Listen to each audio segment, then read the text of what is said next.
ও বাপজির, আমি আপনাকে বোঝাতে চেয়েছি, চলেন একটা বার আগিয়ে যাওয়া যাক। আমরা যখন চা খাই একটা করে বাম হাতে আমরা 4 কাপ ধরি, আবার ডান হাতে বিস্কুট দিয়ে খাই। আবার অনেক ব্যক্তি আছে বাম হাতে চা খায়। রাসূল আমার হাদিসটা বুখারীতে বলেছেন, কোরআন শরীফের পরে যে হাদিসের স্থান মুহাম্মদ আল্লামা বুখারী, ইমাম বুখারী রাহমাতুল্লাহ আলাইহি তিনি বর্ণনা করে বলেছেন, আল্লাহ নবী বলেছেন, দেখা যায় কোন ব্যক্তি যদি দাঁড়িয়ে ওয়াশরাবু বিহা আকামা ক্বালা আলাইহিস সালাম, কোন ব্যক্তি যদি দাঁড়িয়ে দাঁড়িয়ে পান করে আর বাম হাতে যদি পান করে, ওই ব্যক্তি যেন শয়তানের সমাতুল্য হয়ে গেল। আপনি দাঁড়িয়ে দাঁড়িয়ে খেতে পারবেন না, বাম হাতে খেতে পারবেন না। আপনি যদি বাম হাতে খাও আর দাঁড়িয়ে দাঁড়িয়ে যদি খাও, রাসূল বলেছেন ওটা যেন শয়তানের সমাতুল্য হয়ে গেল। এবার আমি আপনার কাছে বলছি, আমাদের সমাজের দিকে তাকিয়ে দেখো, যারা বাম হাতে খায় তারাই হলো প্রমেশাল, তারাই হলো ডিজিটাল, আর যারা ডান হাতে 2 হাত দিয়ে খায় তারাই হলো সমাজ বিরোধী। ঠিক না বেঠিক?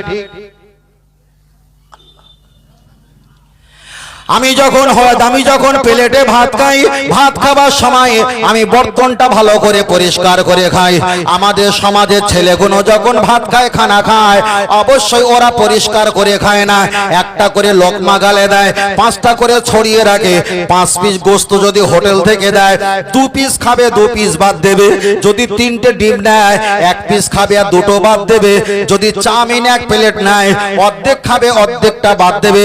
সমাজের কাছে দেখাবে, দেখো আমি কত প্রমেশাল। কিন্তু রাসূলের হাদিস হলো, তুমি মানুষের মতো খাওনি, তুমি তো জানোয়ারের মতো খেয়েছো। তার কারণ হলো, একটা মুরগি যখন খায় আর মাথা নাড়া দিলে 4-5টা ছড়িয়ে যায়, তুমি তো প্রাণী জীব জন্তুর মতো খেয়েছো। মানুষ তো পরিষ্কার করে খায়, আল্লাহ আইদিয়াকুম তাদের হাত দিয়েছে, আর যারা ছড়িয়ে খায় তারাই তো প্রাণী হিংস্র মতো খায়। তাহলে দাঁড়িয়ে খাওয়া আর বাম হাতে খাওয়া আর ছড়িয়ে খাওয়া সব কোটা মানুষের আত্মার ভিতরে পড়ে না, এরা জীব জানোয়ারের আদর্শের ভিতরে পড়ে। ঠিক না বেঠিক? একটু বাড়ানো যাবে না? কষ্ট হচ্ছে, একটু সাউন্ডটা বাড়িয়ে দিলে হয়। আর 10টা বাইক আর 10টা বক্স জিবিএল বাবা, ঠান্ডার সময় তো। আমার কথা বুঝতে পারছেন ভাই?